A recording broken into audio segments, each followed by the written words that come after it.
नमस्कार मेरे प्रिय साथियों, कैसे हैं आप लोग। स्वस्थ रहिए और मस्त रहिए दोस्तों। मैं हूं कुणाल सनाट्य और लक्ष्य क्लास के डिजिटल पर आप सभी का हार्दिक स्वागत करता हूं। प्यारे विद्यार्थियों, जैसा कि विदित है, आरपीएससी के द्वारा हाल ही में वरिष्ठ अध्यापक यानी सेकंड ग्रेड भर्ती परीक्षा के सिलेबस में बहुत सारे बड़े बदलाव किए गए। ऐसे में क्या कुछ बदलाव साइकोलॉजी यानी शिक्षा मनोविज्ञान जैसे विषय में किए गए, आज के सेशन में इसके बारे में बात करने वाले हैं। तो प्यारे विद्यार्थियों, जल्दी से जुड़ जाएं। मैं कुणाल सनाट्य आज आप सबके बीच बात करने वाला हूं कि क्या ओल्ड और क्या नया सिलेबस है, क्योंकि तैयारी करने से पहले सिलेबस को जानना जरूरी है। कहीं ऐसा ना हो कि आप तैयारी करते रह जाएं और पुराने सिलेबस के आधार पर तैयारी हो और सवाल नए से आ जाए। याद रहे, तैयारी से पहले सिलेबस में क्या बदलाव किए गए, इसको जानने के लिए इस वीडियो को पूरा जरूर देखें। इसको शेयर जरूर करें अपने दोस्तों, साथियों, सहपाठी ग्रुप तक, अपने फैमिली, फ्रेंड्स, इंस्टाग्राम, फेसबुक तक, तमाम उन विद्यार्थियों जो आयोजित होने वाली 2026 में सेकंड ग्रेड भर्ती परीक्षा की तैयारी कर रहे हैं, क्योंकि आज की ये वीडियो आपके लिए आपकी तैयारी में नींव का पत्थर साबित होगी। तो जल्दी से निवेदन है कि वीडियो को लाइक और शेयर जरूर करें। आज के सेशन में साइकोलॉजी में क्या जुड़ा, क्या घटाया, क्या नया है, क्या पुराना है, सिलेबस में कौन कौन से बदलाव मनोविज्ञान विषय को लेकर किए गए,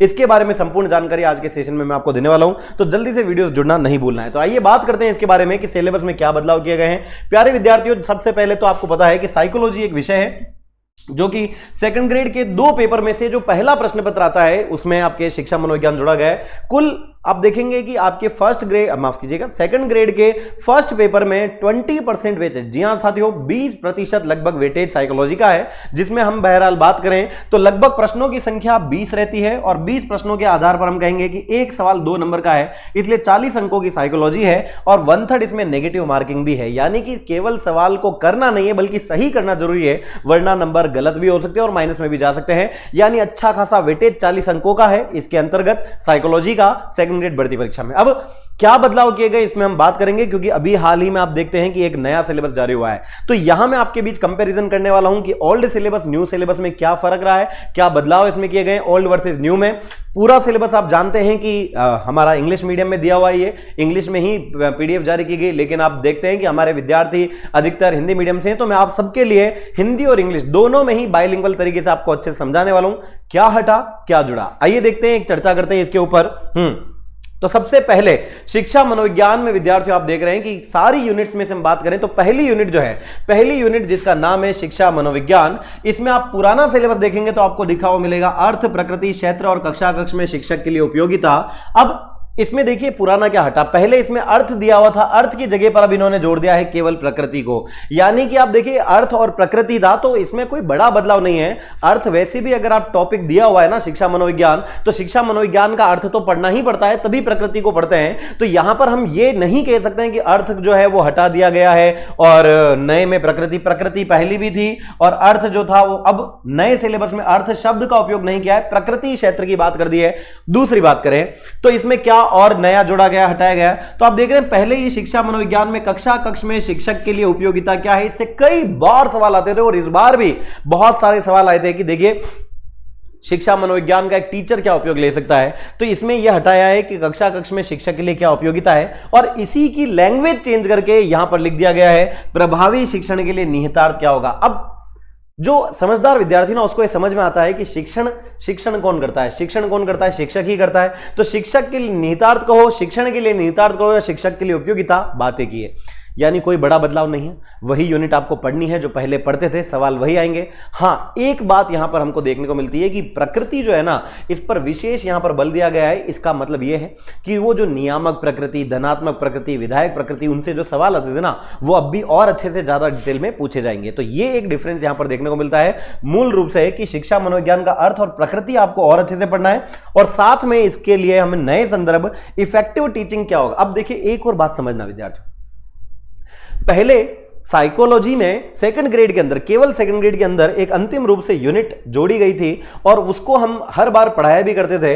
और याद करो विद्यार्थियों, अंतिम आपके जो थी ये एक यूनिट थी शिक्षा में अवधारणा और निहितार्थ। तो ये जो शिक्षा में निहितार्थ था, जिसमें आत्मसंप्रत्यय, मनोवृत्ति, रुचि, अभिरुचि, आदत, योग्यता, ये सामाजिक कौशल, ये 6 टॉपिक आते थे। ये पूरी यूनिट को यहां से हटा दिया गया है, पूरी यूनिट ही कैंसिल कर दी गई है, इसको हटा दिया गया है। और देखो यही शिक्षा में जो निहितार्थ है ना, इसको आप पहली यूनिट में पाओगे, दूसरी यूनिट में पाओगे, हर यूनिट में इसके बारे में थोड़ा थोड़ा दे दिया है। और वो देखो शिक्षा में निहितार्थ कहो, शिक्षण में निहितार्थ कहो, एक ही बात है।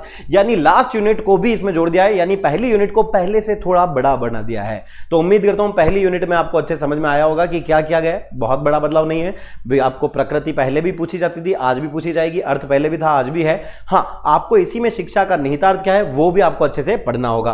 फिर हम बात करें विद्यार्थियों आगे, तो दूसरी यूनिट आती है अधिगमकर्ता का विकास, डेवलपमेंट ऑफ द लर्नर, जिसको हम बाल विकास थर्ड ग्रेड में कहते हैं, लेकिन सेकंड ग्रेड में अधिगमकर्ता का विकास कहते हैं। पुराने सिलेबस की माने तो इसमें वृद्धि और विकास की अवधारणा यानी concept of growth and development दिया हुआ था। देखिए यहां पर आपको दिया हुआ था शारीरिक विकास, संज्ञानात्मक विकास, भावनात्मक विकास, जिसको हम संवेगात्मक भी कहते हैं, नैतिक और सामाजिक विकास। बस बहुत ही प्रिसाइज सिलेबस दिया हुआ था पिछली बार, है ना। इस बार थोड़ा बड़ा बनाया गया और ये जो अभिवृद्धि शब्द था ना, इसको हटा दिया गया है, यानी कि वृद्धि हटा दिया गया, केवल क्या रख दिया, विकास की अवधारणा रख दिया। लेकिन ये कोई बदलाव नहीं हुआ। क्यों नहीं हुआ? क्योंकि हर विद्यार्थी जो शिक्षक भर्ती की तैयारी कर रहा है उसको अच्छे से पता है वृद्धि खुद विकास का ही भाग है। तो growth itself is a part of development. तो जब हम विकास की बात करेंगे तो हम वृद्धि को ऐसा नहीं कह सकते कि नहीं पढ़ना है, पढ़ना ही पड़ेगा। शारीरिक पक्ष पूरा इसी में शामिल है। तो वृद्धि विकास आज भी है, पहले भी था, कोई बड़ा बदलाव नहीं है, केवल शब्द हटा है, भावना वही है ना। हाँ, हम ये कह सकते हैं कि पहले शारीरिक, भावनात्मक, संज्ञानात्मक, नैतिक, सामाजिक विकास था। इस बार नया हमने कहा जोड़ दिया गया है भाषा विकास। पहले भाषा विकास के इन पर आधारित सवाल नॉम चॉम्स्की के और ये नहीं आते, लेकिन अब आपको देखने को मिल सकते हैं क्योंकि स्पेसिफिक मेंशन कर दिया है भाषा विकास। पहले यहां याद रहे अलग अलग टॉपिक दिए होते थे, शारीरिक विकास, भावनात्मक, संज्ञानात्मक, नैतिक, सामाजिक। अब इन सबको हटा करके सीधा दिया विकास की अवधारणा और साथ में शिक्षार्थी का समग्र विकास, यानी ओवरऑल डेवलपमेंट। सब कुछ पढ़ना है आपको। ये नहीं कह सकते हो कि हां एक ही पक्ष पढ़ना है, ये विकास। अब ऐसा कुछ नहीं है, कहीं से भी सवाल आ सकता है, कुछ भी आ सकता है, क्योंकि यहां पर देखो क्या लिखा है, शिक्षार्थी का समग्र विकास, overall development, holistic development of a child. साथ में इसमें नया जोड़ दिया है विकास के सिद्धांत। हालांकि ये बातें मैंने आपको पहले प्री में भी पढ़ाई है, माफ कीजिए पिछली सेकंड ग्रेड में भी पढ़ाई थी कि विकास के सिद्धांत के बारे में हमें पढ़ना है। अब बात याद रहे, है ना, इस बार भी विद्यार्थियों याद रहे विकास के सिद्धांत पूछे जाएंगे। पहले अलग से सिलेबस में नहीं दिया हुआ था, पहले नहीं दिया हुआ था, अब अलग से मेंशन कर दिया है विकास के सिद्धांत। इसका मतलब समझदार विद्यार्थी को इशारा काफी कि विकास के सिद्धांतों से भी अब सवाल पूछे जाएंगे। पहले इसके प्रोबेबिलिटी, संभावना थोड़ी कम थी, लेकिन अब ऐसा नहीं है। अब इस पर सीधे तौर पर सवाल पूछे जा सकते क्योंकि ये टॉपिक नया जोड़ दिया है इन सबको हटा करके। फिर बात करें विद्यार्थियों तो अगला है देखो अधिगम। तीसरी यूनिट है लर्निंग अधिगम की। और अधिगम की हम बात करें तो अधिगम में आपको क्या पढ़ना है, अर्थ पढ़ना है, प्रकार पढ़ना है, सीखने के विभिन्न सिद्धांत आप पढ़ते थे, शिक्षक के लिए निहितार्थ, सीखने का स्थानांतरण, सीखने को प्रभावित करने वाले कारक और रचनावादी अधिगम। रचनावादी अधिगम, है ना। तो हमने कहा विद्यार्थियों, हमने कहा कि देखिए ये सब पहले दिया हुआ था, अब क्या किया गया, अब क्या, तो पुराना कुछ भी हटाया नहीं गया, कोई चीज पुरानी हटाई नहीं गई है। हम ये नहीं कह सकते अर्थ हटा दिया, प्रकार हटा दिया, ट्रांसफर ऑफ लर्निंग हटाया, कारक कुछ भी नहीं हटाया गया है। नया क्या जोड़ दिया है, अब इसमें टॉपिक दे दिए व्यवहारिक, संज्ञानात्मक और सामाजिक। संज्ञानात्मक कहने का मतलब व्यवहार पर आधारित जितने भी अधिगम के सिद्धांत हैं, ज्यादातर 80% सिद्धांत तो व्यवहार पर ही आधारित है। चाहे हम प्रयास त्रुटि की बात करें, चाहे हम स्किनर की बात करें, क्लार्क हल की बात करें, अनुबंधन के पावलोव की प्रयोग की बात करें, या फिर स्किनर की बात करें, थॉर्नडाइक की बात, सब व्यवहारवादी हैं। संज्ञानवाद में जीन पियाजे का सिद्धांत जो है, जेरोम ब्रूनर का जो है, कुर्ट लेविन जो है, वो आपको पढ़ने हैं। सामाजिक संज्ञानात्मक जोड़ा है, इसका मतलब याद रखना लेवाई गोर्स्की को भी पढ़ना ही पड़ेगा।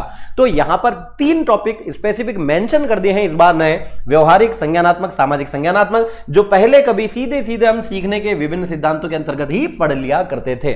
तो ये याद रखें, अधिगम में बहुत बड़ा बदलाव नहीं हुआ है। फिर बात करें, अगली यूनिट आ जाती है आपका व्यक्तित्व यानी कि पर्सनालिटी। पहले इसमें ये हेडिंग हुआ करते थे अर्थ, सिद्धांत और माप, समायोजन और इसकी क्रियाविधि, कुसमायोजन। जी हां साथियों, पर्सनालिटी क्या है, इसका अर्थ क्या है, इसका महत्व क्या है, इसके सिद्धांत क्या है, टीएटी, एमएटी, ये सब मापन के जो परीक्षण थे वो पढ़ने होते थे। समायोजन क्या होता है, एडजस्टमेंट और माल एडजस्टमेंट, और उनके मैकेनिज्म यानी उनकी क्रियाविधि आपने पढ़ी होगी, प्रक्षेपण, इसके अलावा तादात्म्यकरण, कई सारी बातें थी, है ना, दमन।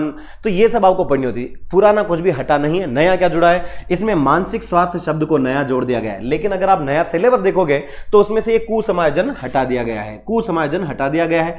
अब नए विद्यार्थी जो हैं उनको ये याद रहे खुश नहीं होना है। मानसिक स्वास्थ्य दे दिया है, तो मानसिक स्वास्थ्य अगर खराब होता है तो इसका सीधा सीधा कारण क्या होता है? इसका सीधा कारण होता है कुसमायोजन। तो याद रहे, कुछ भी हटा नहीं है, मानसिक स्वास्थ्य पहले भी था, आज भी है, पहले भी मानसिक स्वास्थ्य पढ़ना होता था, आज भी पढ़ना है, क्योंकि वो कुसमायोजन की युक्तियां, क्रियाविधि, रक्षात्मक युक्तियां, तंत्र जितने भी थे वो मानसिक स्वास्थ्य को ही प्रभावित करते हैं। तो बहुत बड़ा बदलाव इसमें नहीं देखने को मिलता है। फिर बात करें तो अगला टॉपिक आता है आपका इंटेलिजेंस और क्रिएटिविटी, सृजनात्मकता और बुद्धिमत्ता। बुद्धिमत्ता में पहले आपको पढ़ना होता था इसका अर्थ, सिद्धांत, माप, सीखने में भूमिका, संवेगात्मक बुद्धि की अवधारणा और अभ्यास। देखिए इस पूरी यूनिट में अच्छी बात यह है कि जो पहले आता था वही अब भी आएगा, कोई परिवर्तन इसमें नहीं किया गया अलग से। याद रहे सेकंड ग्रेड के विद्यार्थियों, आपके लिए इसमें कोई परिवर्तन नहीं है। हाँ, बहुबुद्धि का सिद्धांत आज भी है, पहले भी था, सारे सिद्धांत आपको पहले भी पढ़ने थे, आज भी पढ़ने हैं। साथ में इमोशनल इंटेलिजेंस देखो पहले भी दिया होता था और सबसे ज्यादा सवाल इसी के आते थे, आपने पढ़े होंगे, डेनियल गोलमैन है ना, आपके पीटर सैलोवी, तो ये सब लोगों के बारे में पहले भी पूछे थे, आज भी पूछेंगे। इस यूनिट में कोई बदलाव नहीं किया गया है, तो ये यूनिट में तो कोई बड़ा बदलाव देखने को नहीं मिलता है। फिर बात करें तो अंतिम आती है आपकी अगली यूनिट आती है, माफ कीजिएगा, अभिप्रेरणा, मोटिवेशन, जिसमें आपको पढ़ना होता था अधिगम की प्रक्रिया में इसका अर्थ, इसकी भूमिका और इसमें उपलब्धि अभिप्रेरणा। बात क्या है विद्यार्थियों की, देखो वैसे तो इसमें कोई परिवर्तन नहीं है, लेकिन इस बार के नए सिलेबस में उपलब्धि अभिप्रेरणा हटा दिया गया है। हटा दिया गया है मतलब सिलेबस से नहीं हटाया गया है, केवल सिलेबस में अलग से नहीं लिखा है, क्योंकि उपलब्धि अभिप्रेरणा खुद अभिप्रेरणा का ही भाग है और अभिप्रेरणा का ही एक सिद्धांत है, अभिप्रेरणा का ही एक प्रकार है। तो यही बात नए जोड़कर यहां पर देखो लिख दिए, उपलब्धि अभिप्रेरणा की बजाय इस अभिप्रेरणा के प्रकार, अभिप्रेरणा के सिद्धांत, जिसमें यह शामिल हो जाएगा। शिक्षण अधिगम में उनका प्रभाव क्या रहेगा, कैसे ये मोटिवेशन की थ्योरीज आपके पढ़ने, पढ़ाने, सीखने, सिखाने की प्रक्रिया को प्रभावित करते हैं, ये इसमें विद्यार्थियों नया जोड़ा गया है। तो थोड़ा आपको समझना होगा, हालांकि साइकोलॉजी सब्जेक्ट ही ऐसा है जो पढ़ने में तो थ्योरेटिकल है, लेकिन इससे सवाल ज्यादातर प्रैक्टिकल आते हैं। यानी आपको यहां कुछ कुछ बातें समझ में आ गई होगी कि सरकार ये चाहती है कि विद्यार्थी केवल पढ़े नहीं बल्कि समझें। तो अब कंसेप्चुअल सवाल जो होंगे वो ज्यादा आएंगे, इस बार फैक्चुअल सवाल कम आएंगे, प्रैक्टिकल सवाल ज्यादा आएंगे, आपकी समझ पर आधारित सवाल ज्यादा आएंगे, क्योंकि हर चीज में उनका निहितार्थ, उनका शिक्षण अधिगम में प्रभाव, शिक्षक के लिए उपयोगिता, ऐसे शब्द इस्तेमाल किए गए हैं। तो उम्मीद करता हूं थोड़ा आपका एक सेंस डेवलप हुआ होगा कि साइकोलॉजी में बदलाव क्या होने वाला है। फिर बात करें तो अगली यूनिट आती है व्यक्तिगत विभिन्नता की, इंडिविजुअल डिफरेंसेस की। पहले इसमें पढ़ना होता था अर्थ और स्रोत, विशेष आवश्यकता वाले बच्चों की शिक्षा, जैसे प्रतिभाशाली, धीमी गति से सीखने वाले और बाल अपराधी बालक। अब पुराना क्या हटा है? हटा कुछ भी नहीं है। मैं क्यों कह रहा हूं, वैसे तो हटा है। जैसे आप देखोगे इस बार शिक्षा में प्रतिभाशाली, धीमी गति और बाल अपराधी का अलग से वर्णन नहीं है, अलग से वर्णन नहीं है ना। लेकिन अगर व्यक्तिगत विभिन्नता आई है तो इसमें चाहे अब सृजनात्मक बालक हो, चाहे प्रतिभाशाली हो, पिछड़ा या मंद बुद्धि हो या बाल अपराधी हो, सभी बालक वैसे भी पढ़ने पड़ते हैं। हेडिंग दे दी मतलब वो पढ़ना ही है ना। नया ये जुड़ा है कि इनके संबंध में कक्षा में निहितार्थ और समावेशी शिक्षा जो होती है, यानी इंक्लूसिव एजुकेशन पर आधारित सवाल ज्यादा आएंगे।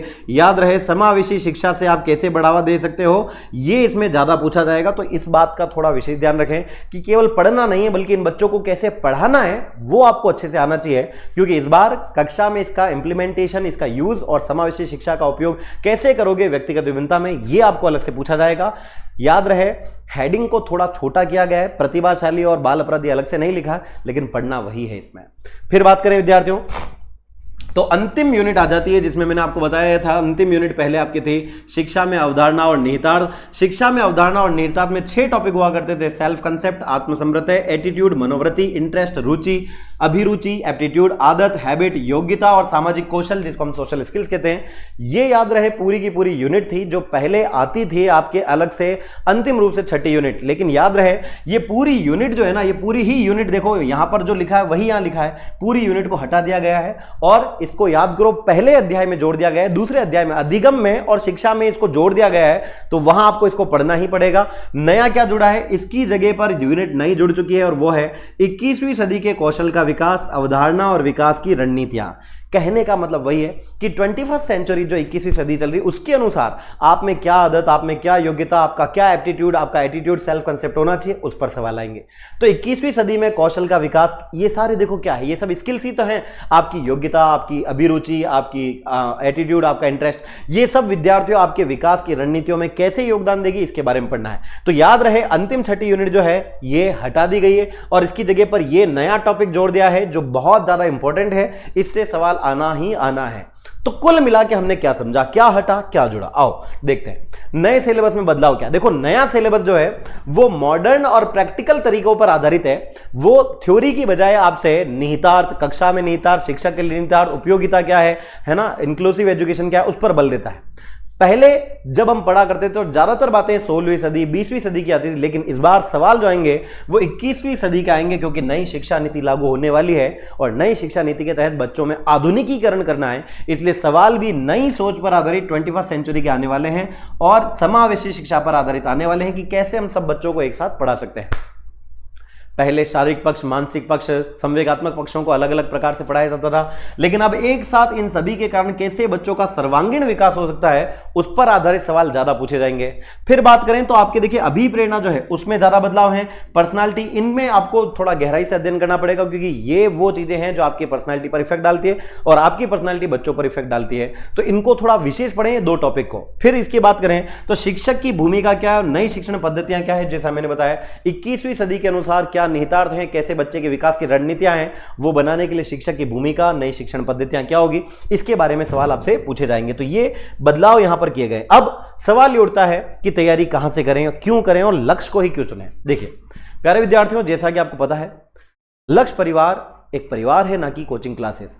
यहां विद्यार्थियों को एक विद्यार्थी नहीं बल्कि अपना छोटा भाई छोटी बहन मानकर पढ़ाया जाता है और यहां पर आपके हित में कार्य किया जाता है। और जैसा कि आप जानते हैं कि लक्ष्य परिवार हमेशा नवाचार में आगे रहा है और इसी सिलेबस के साथ हमने तैयार किया अपना सिलेबस पर आधारित अपडेटेड कंटेंट। जी हां दोस्तों, अद्यतन सामग्री यानी अपडेटेड कंटेंट आपका तैयार हो चुका है, जिसको आप ऑर्डर कर सकते हैं आपके अपने लक्ष्य परिवार के एप्लीकेशन, यूट्यूब स्टोर, नजदीक बुक स्टोर से।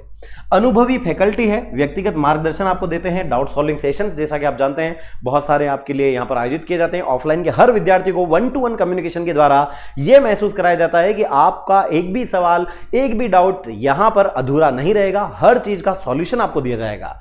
यहां पर रेगुलर बेसिस पर टेस्ट सीरीज आपकी आयोजित की जाती है और आंसर राइटिंग की भी प्रैक्टिस करवाई जाती है ताकि आप ज्यादा से ज्यादा प्रैक्टिस करो। मोटिवेशन और स्ट्रेटेजिक स्टडी प्लान भी आपको बताए जाते हैं समय समय पर, ऑफलाइन ऑनलाइन यूट्यूब पर आपको ये सारी बातें शेयर की जाती है। सरकारी नौकरी की ओर एक सही कदम बढ़ सके इसलिए राइट डायरेक्शन में राइट टाइम पर तैयारी कैसे करनी है इसके लिए भी आपको मार्गदर्शन दिया जाता है। और इन सभी चीजों के लिए एकमात्र आपका विश्वसनीय संस्थान है, वो है आपका अपना लक्ष्य परिवार, जो जाना जाता है कई सारे सैकड़ों विद्यार्थियों के जीवन को संवारने के लिए। कई सारे विद्यार्थी जो कि बहुत ज्यादा पिछड़े क्षेत्रों से या फिर आर्थिक तंगी के कारण शिक्षा से वंचित थे, उन्हें अपने सरकारी नौकरी में सफलता दिलाने के लिए एक अग्रणी संस्थान है, वो है आपका अपना लक्ष्य परिवार उदयपुर। प्यारे साथियों, आप ही की तरह कभी ना कभी किसी विद्यार्थी ने यहां से कोचिंग की और ऐसे कई सारे हजारों विद्यार्थी जिन्होंने अपने सरकारी नौकरी का सपना पूरा किया और सरकारी शिक्षक के तौर पर राजस्थान के विभिन्न क्षेत्रों में आज वे कार्यरत हैं। यदि आप भी सपना देखते हैं और अगर आप में काबिलियत है उस सपने को सच में बदलने की, तो स्वागत है आपका अपने लक्ष्य परिवार के। हम इंतजार करते हैं ऐसे विद्यार्थियों का जो अपने सपनों को सच में बदलना चाहते हैं, क्योंकि हम आप सबको वो राइट डायरेक्शन और वो राइट कंटेंट देने वाले हैं जिसके द्वारा आप अपनी तैयारी को और अधिक न केवल मजबूत कर पाएंगे बल्कि अपनी तैयारी को सफलता में बदल पाएंगे। तो चलिए इसी के साथ ज्यादा समय नहीं लूंगा आपका और यही कहूंगा कि प्यारे विद्यार्थी, यदि आप तैयारी कर रहे हैं सेकंड ग्रेड को लेकर के और सेकंड ग्रेड का फर्स्ट पेपर बहुत ज्यादा इंपॉर्टेंट है, तो उसके लिए यदि आप भी ढूंढ रहे हैं सर्वश्रेष्ठ शिक्षक, topic wise test series, exam pattern test series, classroom की पीडीएफ और live classroom, recorded class, HD audio video, previous year paper और लाइव क्लासेज के साथ रिकॉर्डेड क्लासेज, तो स्वागत है आप सभी का आपके अपने लक्ष्य परिवार पर, जहां सेकंड ग्रेड के लिए नए लाइव क्लासरूम बैचेस शुरू होने जा रहे हैं। तो जल्दी से डाउनलोड करें आज ही आपका अपना लक्ष्य परिवार उदयपुर का ये एप्लीकेशन और अपनी तैयारी की शुरुआत करें सेकंड ग्रेड भर्ती परीक्षा के लिए आपके अपने लक्ष्य परिवार के साथ लक्ष्य बैच 42 में। स्वागत रहेगा आप सभी का। साथ ही विद्यार्थियों, लक्ष्य परिवार के लिए यही कहना चाहूंगा कि हमने आपकी तैयारी को और अधिक मजबूत करने के लिए प्रीवियस ईयर क्वेश्चंस की ये सीरीज लॉन्च की है। पीवाईक्यू पर आधारित ये बुक्स आपकी तैयारी को और अधिक न केवल मजबूत करेगी बल्कि आपकी सफलता का रास्ता और अधिक स्पष्ट करने वाली है। तो चाहे आप हिंदी, इंग्लिश, संस्कृत या फिर विद्यार्थियों science, math, reasoning, psychology, geography, history, culture कुछ भी पढ़ना चाहते हैं, इन सबकी शानदार किताबें उपलब्ध है आपके अपने लक्ष्य परिवार के एप्लीकेशन, यूट्यूब स्टोर, नजदीकी बुक स्टोर पर। तो देर ना करें, आज ही जाएं इन किताबों को घर बैठे ऑर्डर करें और अपनी तैयारी को बदलें सफलता में आपके अपने लक्ष्य परिवार के साथ। प्यारे विद्यार्थियों, आप इस क्लास की पीडीएफ और अन्य जानकारी के लिए जुड़ सकते हैं हमारे लक्ष्य परिवार के टेलीग्राम चैनल, लक्ष्य जूनियर के टेलीग्राम चैनल, व्हाट्सएप चैनल और हमारे इंस्टाग्राम चैनल से, और आप भी बन सकते हैं लक्ष्य परिवार का सदस्य। तो wish you all the best, आप सभी को आपके उज्जवल भविष्य की शुभकामनाएं। Wish you all the best. मिलेंगे इसी प्रकार से और भी सेशंस में। आपके मन में अगर अभी भी कोई डाउट है तो मुझे वीडियो खत्म होने के बाद कमेंट करके जरूर बताइएगा। मैं मैं आपको व्यक्तिगत रूप से रिप्लाई करने वाला हूं। तो थैंक यू सो मच, जुड़ते हैं अगले सेशन में, तब तक के लिए स्वस्थ रहें, मस्त रहें। जय हिंद, जय भारत।